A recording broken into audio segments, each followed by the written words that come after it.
이 본문 전에는 팔복에 대한 메시지가 나오고 있습니다. 지난주에 오신 분들은 알겠지만 팔복의 복은 참 복같이 느껴지지 않은 복이죠. 가난하고 애통하고 또 온유한 자가 복을 받는, 이러한, 또 심지어 마지막에는 박해를 받는 자가 복이 있다, 이렇게 말씀하고 있는데요, 오늘 이 소금과 빛에 대해서는 그 예수의 제자에게 해당되는 그 팔복의 말씀의 연장성산에서 있는 메시지인데요, 그렇다면 예수의 제자, 이 땅에 사는 성도는 누구냐, 그 정체성에 대한 분명한 비유를 이 소금과 빛이라는 두 가지 비유를 통해서 예수님은 계속 설명을 이어나가고 계시는 것입니다. 그래서 이 소금과 빛이 분리가 된 동떨어진 말씀이 아니라 팔복과 굉장히 긴밀한 연관성이 있다는 것을 염두에 두고 이 본문을 대하면 좋겠습니다. 13절 같이 한번 읽어볼까요? 시작. 너희는 세상의 소금이니 소금이 만일 그 맛을 잃으면 무엇으로 짜게 하리요? 후에는 아무 쓸데없어 다만 밖에 버려져 사람에게 밟힐 뿐이니라. 여기 13절에 너희는 세상의 소금이다, 이렇게 예수님 말씀하시죠. 너희가 누구일까요? 너희가 누구를 향한 말이죠? 우리가 팔복에서도 봤듯이 그리스도의 제자에게 해당되는 말씀이죠. 무리들과 군중들이 아니라 성령으로 거듭난 너희가 바로 세상의 소금이다, 너희가 바로 빛이다, 이렇게 예수님 말씀하고 있는 것입니다. 여기서 중요한 것은 너희가 소금이 될 거야, 빛이 될 거야, 이것이 아니라 You are the salt, You are the light, 너희가 소금이고 너희가 이미 빛이다, 이렇게 말씀하시는 것을 우리가 주목할 필요가 있는 것입니다. 그러니까 성령으로 거듭나고 예수의 그 길을 따르는 모든 제자가 이미 소금이고 이미 그 존재 자체가 빛된 존재라는 것을 우리는 잊어서는 안 될 것입니다. 소금이 만일 그 맛을 잃으면, 이렇게 말하고 있는데요, 그 맛을 우리는 어떻게 정의할 수 있을까요? 그 맛은 무슨 맛을 말할까요?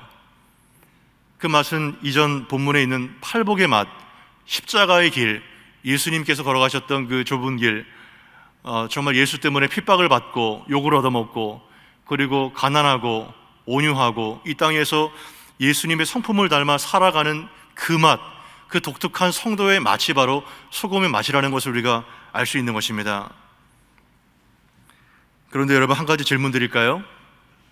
소금이 만일 그 맛을 잃으면, 이렇게 돼 있는데요, 소금이 과연 그 맛을 이룰 수가 있을까요? 어떨까요?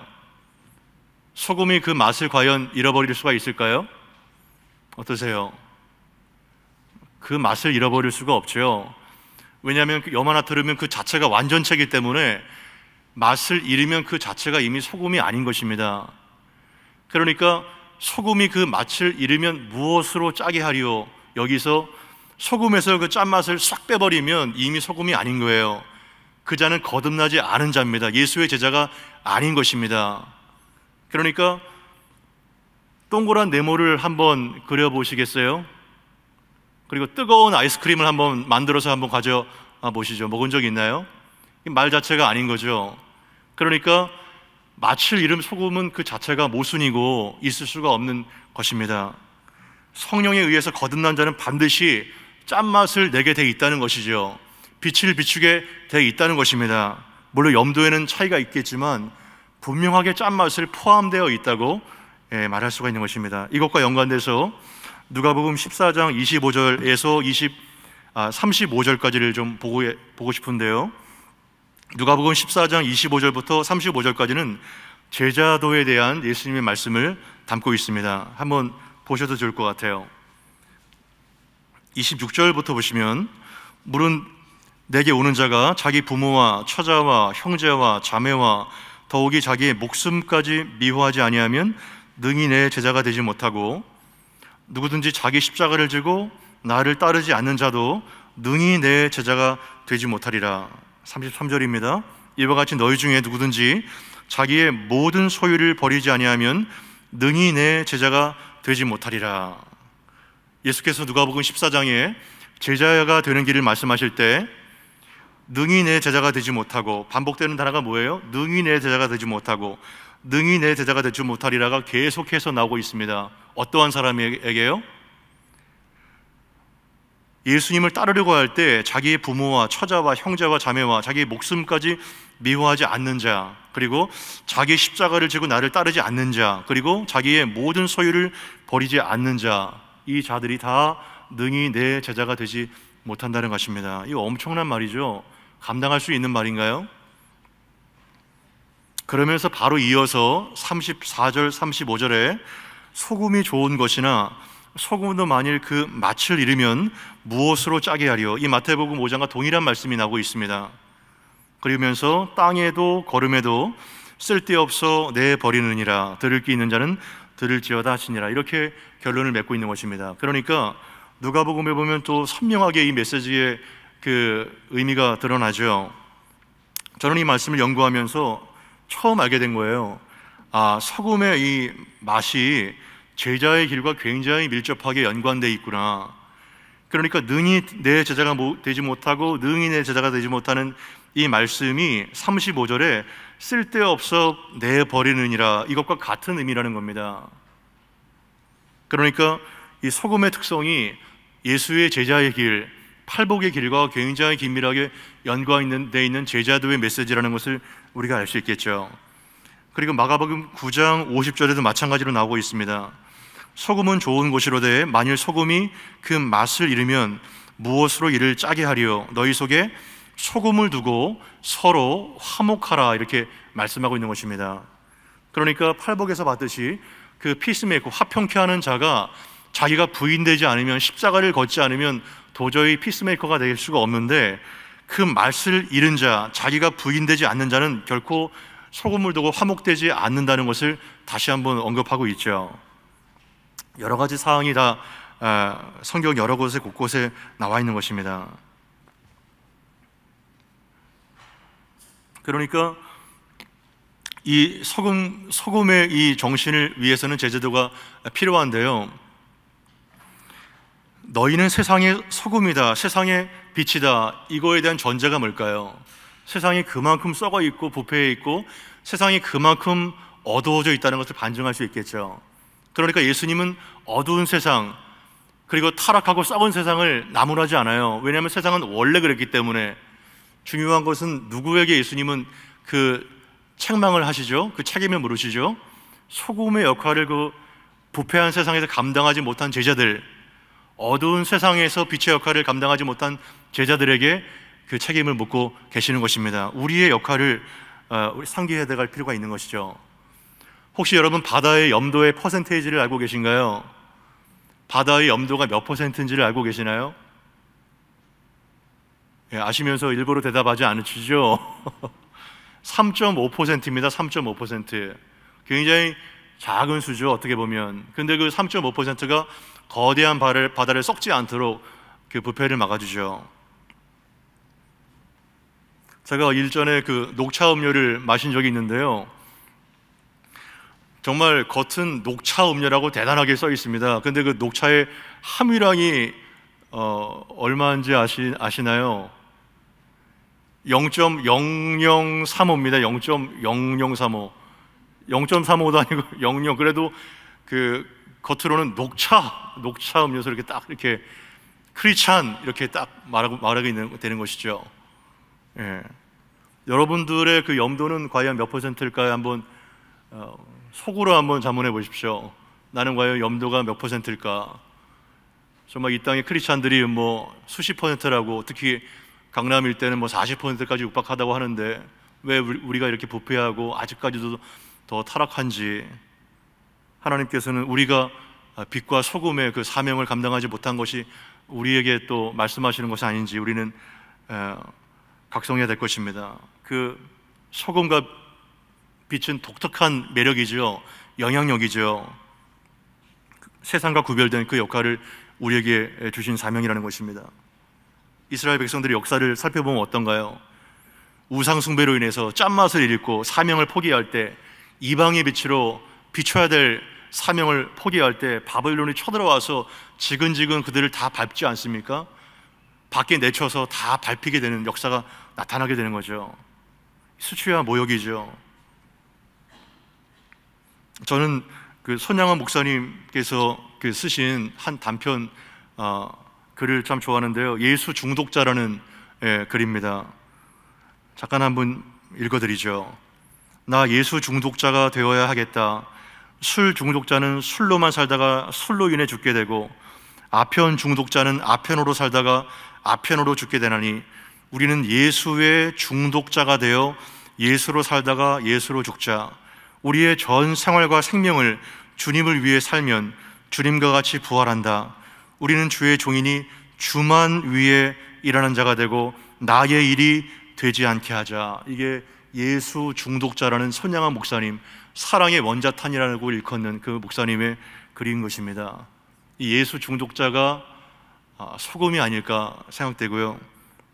그래서 자신의 두 아들을 죽인, 동의와 동신이를 죽인 두 아들을 죽인 그자를 정말 용서할 뿐만 아니라 양자로 삼아서 목회자가 되게 하는 이 엄청난 파워풀한 영향력은 바로 이 소금과 빛의 정신에 있지 않았을까 묵상해 봅니다. 그래서 저는 이것을 본따서 예수 짱아치가 되자. 우리는 예수에 완전히 쩔어 있는 자, 찌르면 예수가 나오고 예수의 생각과 사상과 세계관과 말씀과 예수에 완전히 쩔어서 염도 100%의 사람, 예수에 완전히 쩔은 짱아치가 되어서 우리는 이 땅을 변혁시켜야 될 문화적 사명을 감당하는 사명으로 우리는 서게 되는 것입니다. 그래서 이 악한 문화를 정말 변혁시켜야 될 이러한 책임이 우리 가운데 있는 것이죠. 그것이 바로 아브라함 카이퍼가 얘기했던 영역주권이에요. 모든 세상의 정치, 경제, 사회, 문화, 예술 전 분야가 하나님의 주권이 미치지 않는 영역이 단 1인치도 없다는 것이 바로 그의 사상이었고, 그 뿌리가 칼빈주의고, 그래서 모든 영역에 하나님의 주권을 선포해야 할 그 사명을 오늘도 우리는 갖고 있는 것입니다. 그러니까 기독교의 세속화는 다른 것이 아니라 이러한 신앙과 삶의 분리에서 비롯되는 것입니다. 교회에서의 신앙과 집에서, 직장에서 신앙이 다를 때 이것은 바로 종교인이 되는 것이죠. 신앙인이 아니라 우리는 교회 안에서뿐만 아니라 모든 삶의 전 영역에서 염도 100%의 신앙의 가치로 살아갈 때 세상을 변혁시키는 그 소금이 마치 구석구석에 스며들고 뿌려져서 녹아져서 부패를 방지하고 하나님의 역할을 감당하는 것이 될 때 건강한 나라가 하나님의 나라죠. 그것이 이루어지게 되는 것을 우리가 보게 되는 것입니다. 그러한 역할을 저와 여러분이 감당해야 되는 것입니다. 그 다음에는 빛입니다. 14절 15절을 한번 읽어보시죠. 시작. 너희는 세상의 빛이라. 산 위에 있는 동네가 숨겨지지 못할 것이요, 사람이 등불을 켜서 말 아래 두지 아니하고 등경 위에 두나니 이러므로 집안 모든 사람에게 비치느니라. 아멘. 그 다음에 또 하나 예수님께서는 너희가 세상의 빛이다 이렇게 말하고 있는 것이죠. 여러분, 이것이 사실 가당한 얘기겠어요? 우리와 같은 죄인이 온전치 못한 자가 어떻게 빛이 될까요? 그러나 요한복음 8장 12절에 예수께서 가라사대 때 나는 세상의 빛이니 나를 따르는 자는 어둠에 다니지 아니하고 생명의 빛을 얻으리라 이렇게 말하고 있죠. 그러니까 예수님 자체가 오리지널 빛, 세상의 빛이라고 말하고 있고, 예수님뿐만 아니라 나를 따르는 자는 어둠에 다니지 아니하고 생명의 빛을 얻으리라 이렇게 말하고 있죠. 여러분, 예수님을 믿는 그 순간에 어떠한 사건이 발생하죠? Union with Christ, 그리스도와 연합된 사건이 발생합니다. 그러니까 이 부패한 자가 빛 대신 예수님과 연합된 완벽한 결합이 있어요. 그러니까 빛이 연합되는 겁니다. 그래서 우리가 빛이 되는 거예요. 빛의 경계선이 없습니다. 오리지널 빛이 예수님이지만 Union with Christ가 있기 때문에 우리 자체가 빛이 되는 거예요. 빛의 자녀가 되는 겁니다. 그래서 너희가 세상의 빛이라고 예수님 말씀하시는 것이죠. 여러분이 빛입니다. 빛이 되는 것이 아니에요. 이미 빛인 것입니다. 그렇다면 산 위에 있는 동네가 뭘 말하는 걸까요? 산 위에 있는 동네가 뭐죠 도대체? 그것이 바로 그리스도의 교회, 제자들을 말하는 것입니다. 빛은 숨길 수 없고 존재 자체가 어둠을 이기고 세상에 선한 영향력을 주기 때문에 빛의 자녀는, 빛의 속성은 감출 수가 없어요. 왜냐하면 빛이 된 사람은, 성령으로 거듭난 사람은 속겸손이 있습니다. 왜냐하면 내가 잘나서 구원받은 것이 아니라 예수의 피값으로 내가 구원받았기 때문에 은혜를 아는 사람이에요. 그래서 자신을 감춥니다. 속겸손이 있어요. 그러나 어때요? 아무리 내가 감추려고 해도, 드러내지 않으려고 해도 하나님이 나를 드러내 쓰십니다. 말에 바켓으로 덮어주지 않고 등경 위에, 스탠드 위에 높여서 빛을 비추게 합니다. 왜냐하면 어둠을 비춰야 되기 때문에. 그래서 우리는 빛의 사명을 적극적으로 감당해야 될 존재로 부름받고 있는 것입니다. 내가 내 이름을 내려고 해보세요. 그런 사람 어때요? 얼마나 불쌍해요. 얼마나 안타까워요. 그러나 하나님이 빛 대신 우리들을 들어서 놀랍게 횃불처럼 쓸 때가 있다는 것입니다. 무엇을 위해서? 어둠을 적극적으로 파고들어서 비추라고요. 그래서 하나님이 아브라함에게 I will make your name great 이렇게 말씀하시죠. 내가 너의 이름을 창대하게 할 거야. 그러면 you will be a blessing. 네가 복이 되는 거야. 그러니까 빛되고 소금된 크리스찬들은요, 어딜 가든지 구석구석에 이 소금과 빛이 되는 것입니다. 복 자체입니다. 복덩이에요. 그 자체가. 그래서 복의 통로는 뭔가요? 나 때문에 어떠한 형태로든지 믿지 않는 사람들이 이 빛의 영향 아래, 이 소금의 영향 아래 덕을 보는 것입니다. 그것이 정말 엄청난 선교입니다. 하나님이 때로는 우리를 높이실 때가 있어요.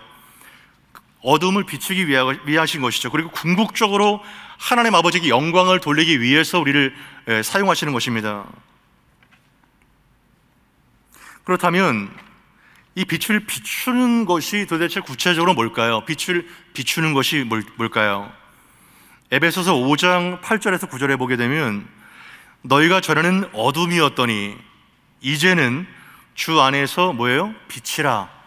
이 바울은 빛이와 그리 A들을 정확하게 구분해서 말하고 있죠. 너희는 전에는 어둠이었고 사단의 자식이었고 죄의 종이었는데 그러나 이제는 but now 너희는 주 안에서 빛이라, 생명이라 이렇게 말하고 있죠. 그래서 빛의 자녀들처럼 행하라 이렇게 말씀하고 있는데 바로 이어서 빛의 열매는 세 가지로 바울이 말하고 있어요. 뭔가요? 첫 번째, 모든 착함. 두 번째, 모든 의로움. 세 번째, 모든 진실함.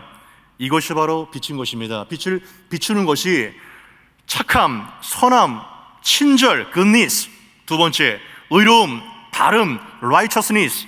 세 번째, 진실함, 정직, 성실, truth. 이것이 바로 빛을 계속해서 적극적으로 등대처럼 비추는 것입니다. 그 역할을 하라고, 어둠을 비추라고 우리를 부르신 것입니다.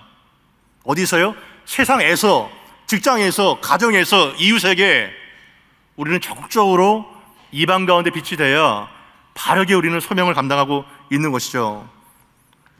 정말 이러한 사건과 신문기사를 볼 때 안타깝지 않나요? 교회 다니는 사람이나 교회를 안 다니는 사람이나 도덕적인 수준이 별 차이가 없다는 거, 굉장히 안타까운 겁니다. 거듭나지 않았다는 거예요. 거듭난 사람은 반드시 빛의 소금의 결과를 산출하게 돼 있습니다.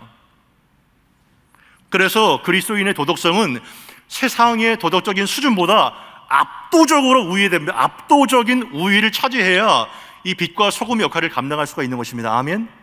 압도적인 우위입니다. 압도적인 우위. 그냥 비등비등해서는 표도 안 나요. 영향을 줄 수가 없습니다.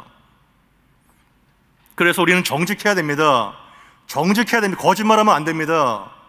앞뒤가 똑같아야 돼요. 설교자부터 목회자부터 말씀을 듣는 사람 모두가 다 그 말씀대로 100%는 안 되죠. 그러나 100% 살려고 매진해야 되고 애를 써야 됩니다.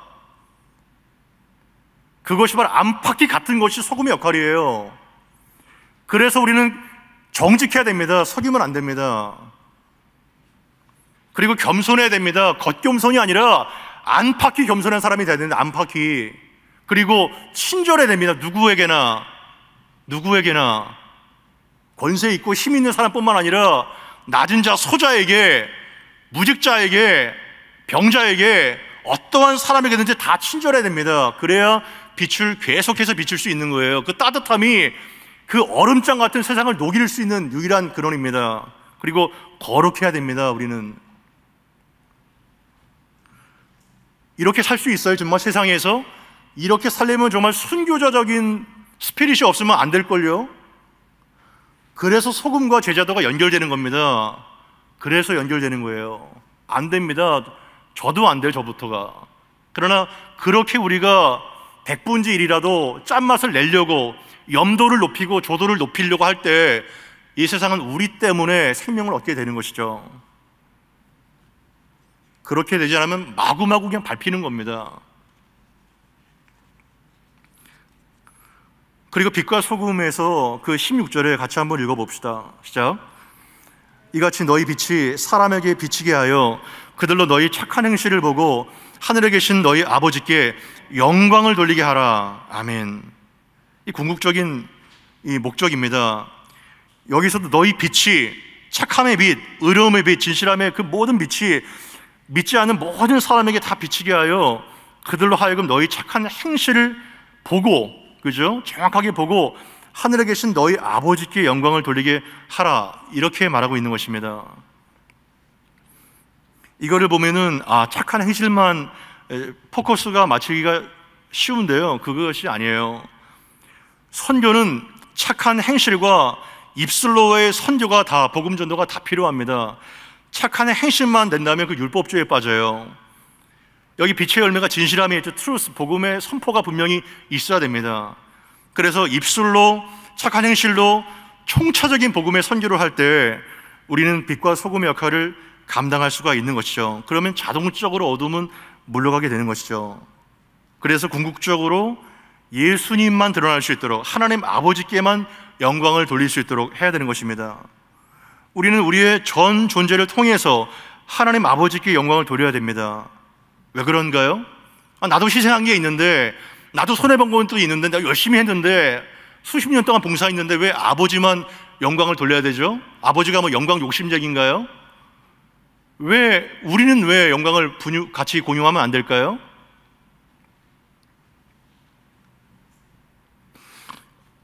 그 원래 영광, 그게 우리 게 아니거든요. 우리 게 아니에요, 그 원래 영광이.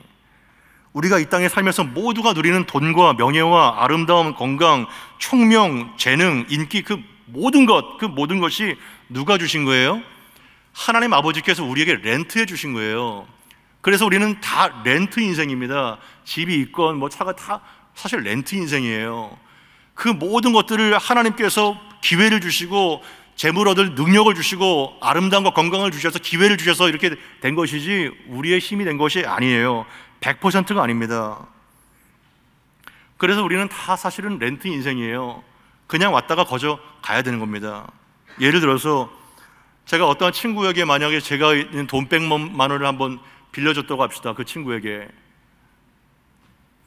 근데 그 친구가 안 줘요. 기간이 돼 그걸 빡빡 우겨요. 자기 거라고. 얼마나 황당해요, 그러면요. 그죠? 내가 빌려줬는데. 그러니까 하나님께 영광을 돌리지 않고 자기에게 영광을 돌리는 자는 창조주 하나님의 영광을 가로채는 도둑입니다. 우리가 이웃에게 베푸는 착한 행실, 여기에 착한 행실 나오죠? 이것도 우리의 본성에서 나온 게 아니에요. 우리의 본성은 정말 악합니다. 뿌리가 너무 깊어요. 그 하나님의 선하심, 의로움도 우리에게 주셨기 때문에 우리에게 주신 성령으로 말미암아 하나님의 사랑이 우리 마음에 부음받았기 때문에 우리가 사랑을 하고 거룩을 실천하고 그리고 이웃에게 친절함을 베풀 수 있는 것이지 우리는 굉장히 악한 존재입니다. 인간은 철저하게 악한 존재예요. 그래서 그거를 인식하면 인식할수록 오직 하나님께만 영광을 돌릴 수가 있는 거예요. 역설적으로.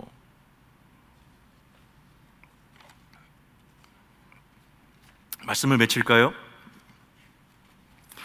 참 굉장히 유명한 말씀입니다. 정말 안 믿는 사람도 다 아는 말씀이죠. 너희가 세상의 소금이다. 너희가 세상의 빛이다.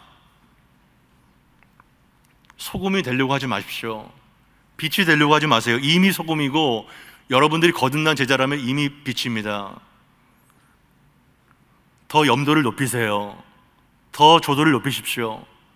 정말 노미널 크리스찬으로 머물지 마시고 정말 예수에 완전히 찌들어서 우리의 안팎이, 우리의 정신세계, 세계관, 모든 가치관이 완전히 예수의 말씀에 찌들어가지고 우리의 삶 전 영역에서 예수님의 주권을 나타나는 그러한 사람을 살 때 그 사람의 소금이고 그 사람이 빛이 되는 것입니다. 빵 하나를 만들어도 정말 하나님께 드리는 제물과 같은 정신으로 그 빵을 만들 때 그 빵이 불티나게 팔리지 않겠나요? 안 팔릴 수가 없어요. 그리고 작은 사업을 하고 그리고 애들을 가르칠 때 예수님의 심장으로 가르치고 그리고 예수님의 그 마음으로 자녀를 양육하고 그리고 살림살이를 할 때 우리의 전 영역은 마치 소금이 서서히 스며들어서 저변 확대가 되는 것처럼 정말 아름다운 문화가 이 땅에 확산되게 될 것입니다. 그래서 여러분들이 정말 복음을 그러한 착한 행실로 입술로 증거해서 저희 교회로 인해서 세상에 정말 희망이 되는 역사가 나타나게 되는 빛과 소금의 사명을 감당하는 저희들이 다 되기를 바랍니다.